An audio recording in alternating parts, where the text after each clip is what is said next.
Hi everyone, నా పేరు వెంకటనారాయణ. నేను ఈరోజు Havells India Q1 financial 22 results discussion చేయబోతున్నాను. ఇది రికమెండేషన్ కాదు, ఓన్లీ ఎడ్యుకేషన్ పర్పస్ మాత్రమే డిస్కషన్ చేస్తున్నాము. మనం ఇక్కడ consolidated year on year results అలాగే quarter on quarter results discussion చేయబోతున్నాము. కానీ మనం ఎక్కువ ఇంపార్టెన్స్ ఇయర్ ఆన్ ఇయర్ రిజల్ట్స్కి ఇస్తామన్నమాట. సో ఇక్కడ అమౌంట్ వచ్చి క్రోర్స్లో ఉంది. సో ఫస్ట్ వన్ వచ్చి రెవెన్యూ ఫ్రమ్ ఆపరేషన్స్. సో ఇక్కడ చూసినామంటే లాస్ట్ ఇయర్ జూన్లో 1483 క్రోర్స్ ఉందన్నమాట రెవెన్యూ ఫ్రమ్ ఆపరేషన్స్. ఈ సంవత్సరం వచ్చి 2609 క్రోర్స్ అనమాట. సో ఇక్కడ ఇంక్రీజ్ అయింది. సో దగ్గర 12 కోట్లు ఇంక్రీజ్ అయింది అనమాట. ఇది పాజిటివ్ సైన్. ఇది పర్సంటేజ్లో చెక్ చేస్తాము. ఎంత ఇంక్రీజ్ అయిందంటే 75.9% ఇయర్ ఆన్ ఇయర్ ఇంక్రీజ్ అయింది అనమాట. తర్వాత అదర్ ఇన్కమ్ చూసినామంటే ప్రీవియస్ ఇయర్ వచ్చి 32 క్రోర్స్, ఇప్పుడు 34 క్రోర్స్ అనమాట. ఇక్కడ పెద్దగా చేంజ్ లేదు కాబట్టి దీన్ని ఇగ్నోర్ చేసుకున్నాము. తర్వాత ఎక్స్పెన్సెస్లో ఫస్ట్ వన్ వచ్చి cost of raw material consume. దీంట్లో ప్రీవియస్ ఇయర్ చూస్తే 488 క్రోర్స్, ఇప్పుడు చూస్తే 1292 క్రోర్స్ అనమాట. సో ఇక్కడ దగ్గర 500 క్రోర్స్ నుండి 1292 క్రోర్స్ అంటే ఎంత పెరిగిందంటే 800 క్రోర్స్ పెరిగిందనమాట. తర్వాత purchase of traded goods. So previous year 181 crores, ఇప్పుడు వచ్చి 319 క్రోర్స్ అనమాట. తర్వాత change in inventories. Previous year 298 crores, ఇప్పుడు వచ్చి 66 క్రోర్స్ అనమాట.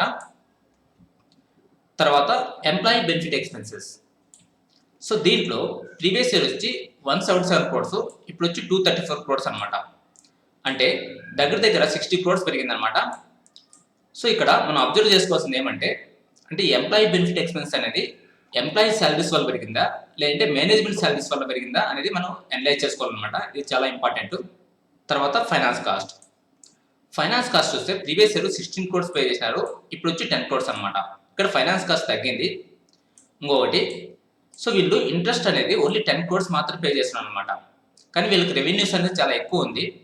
దీన్ని బట్టి మనకు ఏమర్థమైందంటే హ్యావెల్స్ ఇండియా అనేది జీరో డెబ్ట్ కంపెనీ అనమాట. ఇది పాజిటివ్ సైన్. తర్వాత డిప్రిషియేషన్. ప్రీవియస్ ఇయర్ 60 క్రోర్స్, ఇప్పుడు వచ్చి 61 క్రోర్స్ అనమాట. దీన్ని ఇగ్నోర్ చేసుకుందాము.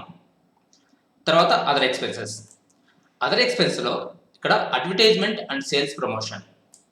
ఇక్కడ అబ్జర్వ్ చేయాలి. సో ప్రీవియస్ ఇయర్ అంటే జూన్ క్వార్టర్లో 6 క్రోర్స్ స్పెండ్ చేశారు, ఇక్కడ వచ్చి 45 క్రోర్స్ అనమాట. అంటే లాస్ట్ ఇయర్ జూన్ క్వార్టర్లో లాక్డౌన్ ఉంది. సో లాక్డౌన్ అప్పుడు వీళ్ళు అడ్వర్టైజ్మెంట్ అనేది కంప్లీట్గా తగ్గించేశారు అనమాట.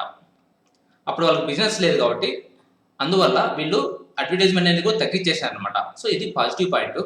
ఇప్పుడు బిజినెస్ రన్ అవుతుంది కాబట్టి అడ్వర్టైజ్మెంట్ అనేది పెంచినారు అనమాట 45 క్రోర్స్కు.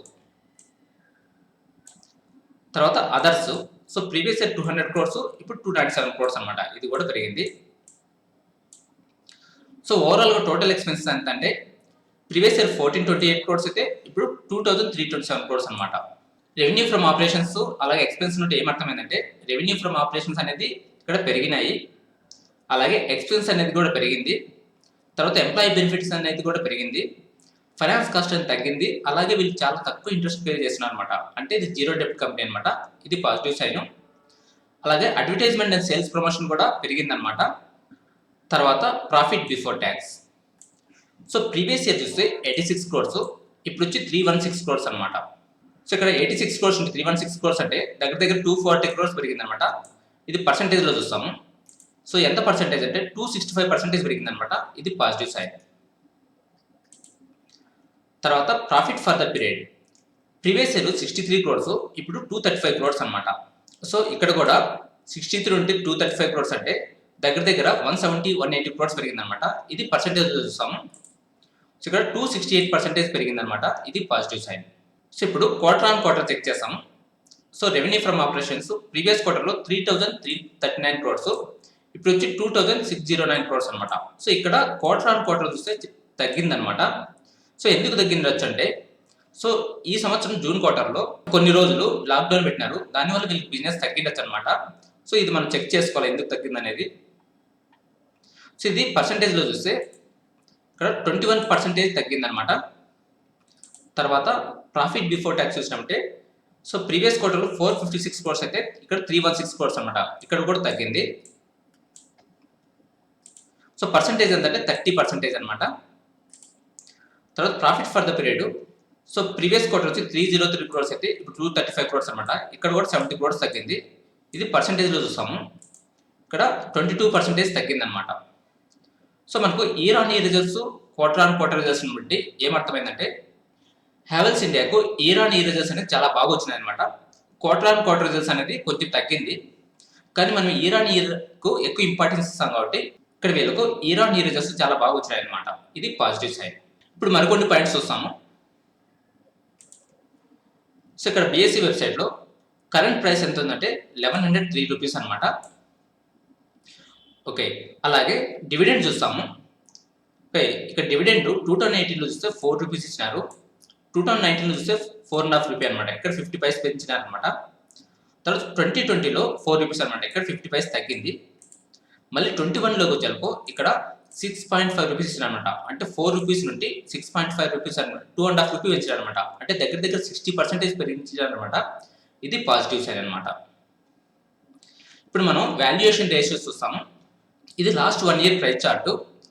1 ఇయర్ ముందు దీని ప్రైస్ ఎంత ఉందంటే 599 అంటే 600 రూపీస్ ఉందన్నమాట. సో కరెంట్ ప్రైస్ ఎంత ఉందంటే 1100 అనమాట. అంటే 600 నుండి 1100 అంటే 500 రూపీస్ పెరిగిందనమాట. ఓకే, దీని రిజల్ట్స్ లాస్ట్ ఇయర్ ఎలా వచ్చిందో అది చూస్తాము. ఇది last year results. June quarter, అంటే last year June quarter lockdown ఉంది, దానివల్ల వీళ్ళకి సేల్స్ తగ్గినాయి అనమాట. అలాగే ఇక్కడ ప్రాఫిట్స్ కూడా తగ్గిందనమాట. తర్వాత సెప్టెంబర్ క్వార్టర్కి వచ్చేందుకు 10% సేల్స్ పెరిగాయి. అలాగే ఇక్కడ ప్రాఫిట్స్ అనేది 81% పెరిగిందనమాట. ఇది పాజిటివ్ సైన్. తర్వాత డిసెంబర్ క్వార్టర్లో ఇక్కడ సేల్స్ అనేది 40% పెరిగిందనమాట. అలాగే ఇక్కడ ప్రాఫిట్స్ అనేది 74% అనమాట. ఇది పాజిటివ్ సైన్. తర్వాత మార్చ్ క్వార్టర్లో చూస్తే ఇక్కడ సేల్స్ అనేది 50% పెరిగిందనమాట. అలాగే ఇక్కడ ప్రాఫిట్స్ చూస్తే 70% అనమాట. ఓన్లీ జూన్ క్వార్టర్ లాక్డౌన్ వల్ల సేల్స్ ప్రాఫిట్స్ తగ్గింది. రిమైనింగ్ క్వార్టర్స్లో ఇక్కడ సేల్స్ అలాగే ప్రాఫిట్స్ అనేది బాగా పెరిగిందనమాట. సో ఇది పాజిటివ్ పాయింట్. ఇంకోటి మనం గుర్తుపెట్టుకోవాల్సింది ఏమంటే ఇక్కడ వీళ్ళ సేల్స్ పెరుగుతున్నాయి. ఇక్కడ ఈ సేల్స్ అనేది వాల్యూమ్ వల్ల పెరిగిందా లేదంటే వాల్యూ వల్ల పెరిగిందా అనేది తెలుసుకోవాలన్నమాట. వాల్యూమ్ వల్ల అంటే వీళ్ళు ఎక్కువ మ్యానుఫ్యాక్చర్ చేసి దానివల్ల సేల్స్ పెరిగిందా, లేకంటే మ్యానుఫ్యాక్చర్ మామూలుగా చేస్తున్నా కూడా దాని ప్రైస్ పెరగడం వల్ల అప్పుడు సేల్స్ పెరిగింది అనేది మనం తెలుసుకోవాలన్నమాట. అది చాలా ఇంపార్టెంట్. సో వీళ్ళకు లాస్ట్ ఇయర్ జూన్ క్వార్టర్లో రిజల్ట్స్ సరిగ్గా రాలేదు, మిగతా 3 క్వార్టర్లు చాలా బాగా వచ్చిందనమాట. సో ఇక్కడ ప్రైస్ చూసినామంటే సో ఫస్ట్ ఇక్కడ ప్రైస్ అనేది కొంచెం కాన్స్టెంట్గా ఉంది. తర్వాత 600 నుండి అది 200 వరకు పెరిగిందనమాట. తర్వాత మళ్ళీ కొంచెం తగ్గిందనమాట. రిజల్ట్స్ బాగా వచ్చింది, ప్రైస్ కూడా పెరిగింది. ఇది రీజనబుల్ అనమాట. తర్వాత ఇక్కడ ఆర్ఓసి చూస్తాము. ఆర్ఓసి వచ్చి 29% ఉందన్నమాట. ఇది బాగుంది. తర్వాత ఆర్ఓఈ కూడా 21% ఉంది. ఇది కూడా బాగుందన్నమాట, పాజిటివ్ పాయింట్. తర్వాత డెబ్ట్ టు ఈక్విటీ చూస్తే 0.1 అనమాట. అంటే వీళ్ళకు చాలా తక్కువ అప్పు ఉంది, అది పాజిటివ్ సైన్. తర్వాత ఫ్రీ క్యాష్ ఫ్లో చూసినామంటే ఇది 3626 క్రోర్స్ ఉందన్నమాట. సో ఇది కూడా పాజిటివ్ సైన్. అలాగే ప్రైస్ టు సేల్స్ చూసినామంటే 6 ఉందన్నమాట. అంటే 1 రూపీ సేల్స్ వచ్చేదాన్ని మనం 6 రూపీస్ పెట్టుకుంటున్నాం అనమాట. సో ఇది కూడా ఓకే అనమాట. ఎందుకంటే ఈ హ్యావెల్స్ ఇండియాకు మిగతావన్నీ బాగున్నాయి కాబట్టి సో ప్రైస్ టు సేల్స్ 6 ఉన్నా కూడా ఓకే, అది ప్రాబ్లం లేదనమాట. తర్వాత పిఈ చూస్తాము. సో రిజల్ట్స్ రాకముందు దీని పిఈ ఎంత ఉందంటే 66 ఉందన్నమాట. రిజల్ట్స్ వచ్చిన తర్వాత దీని పిఈ వచ్చి 56 అనమాట. అంటే రిజల్ట్స్ చాలా బాగా వచ్చినాయి. బాగా రావడం వల్ల దీని పిఈ అనేది 66 నుండి 56 తగ్గిందనమాట. ఇది పాజిటివ్ సైన్ అనమాట. ఇక్కడ వీళ్ళు 10 పాయింట్స్ తగ్గించారు అనమాట. అంటే రిజల్ట్స్ చాలా బాగా వచ్చినాయి. కరెంట్ పిఈ వచ్చి 56 ఉందన్నమాట. ఇప్పుడు మనం ఈ కరెంట్ పిఈని 3 years median PE, 5 years median పిఈతో కంపేర్ చేస్తాము. సో కరెంట్ పిఈ వచ్చి 56.8 అంటే 57, 3 ఇయర్స్ మీడియన్ పిఈ అయితే 62, 5 ఇయర్స్ మీడియన్ పిఈ అయితే 60 అనమాట. సో కరెంట్ పిఈ అనేది 3 ఇయర్స్కు 5 ఇయర్స్కు దగ్గరగా ఉంది కాబట్టి ఇది మంచిదన్నమాట. అలాగే వీళ్ళ ప్రాఫిట్ మార్జిన్స్ ఎలా ఉన్నాయో చెక్ చేస్తాము. ఇక్కడ చూసినామంటే మార్చ్లో ప్రాఫిట్ మార్జిన్స్ 9%, ఇక్కడ 11%, 13%, 4% అనమాట. ఇక్కడ ప్రాఫిట్ మార్జిన్స్ కూడా 10% కన్నా ఎక్కువ ఉందన్నమాట. ఇది పాజిటివ్ సైన్. అలాగే లాస్ట్ 2-3 ఇయర్స్ చూస్తాము. మార్చ్ 17లో ఇక్కడ ప్రాఫిట్ మార్జిన్స్ 8%, 8%, 7%, 7%, తర్వాత ఇప్పుడు 10%కి వచ్చింది అనమాట. సో ఇక్కడ 7% నుండి 10% పెరిగింది. ఇది పాజిటివ్ సైన్ అనమాట. ఓవరాల్గా మనకి ఇప్పుడు ఈ రిజల్ట్స్ని బట్టి ఏమర్థమైందంటే సో వీళ్ళు కరెంట్ పిఈ అనేది 3 ఇయర్స్ మీడియన్ పిఈకి దగ్గరగా ఉంది. కాబట్టి కరెంట్ ఓవర్ వాల్యూ మార్కెట్లో ఇప్పుడు హ్యావెల్స్ ఇండియా అనేది అండర్ వాల్యూడ్ అనమాట. ఎందుకంటే దీని రిజల్ట్స్ అనేది చాలా బాగా వస్తున్నాయి. 3 ఇయర్స్ 5 ఇయర్స్ మీడియన్ పిఈకి దగ్గరగా ఉంది. సో ఇది ఎప్పుడు చీప్గా లేదనమాట, ఎప్పుడు దీని పిఈ అనేది ఎక్కువగానే ఉంది. సో కరెంటు 3 ఇయర్స్కు 5 ఇయర్స్ మీడియన్ పిఈకి దగ్గరగా ఉందంటే ఇప్పుడు కరెంట్ ఉన్న మార్కెట్లో హ్యావెల్స్ ఇండియా అనేది అండర్ వాల్యూడ్ అనమాట. That's it for today. Thank you for watching. Have a nice day.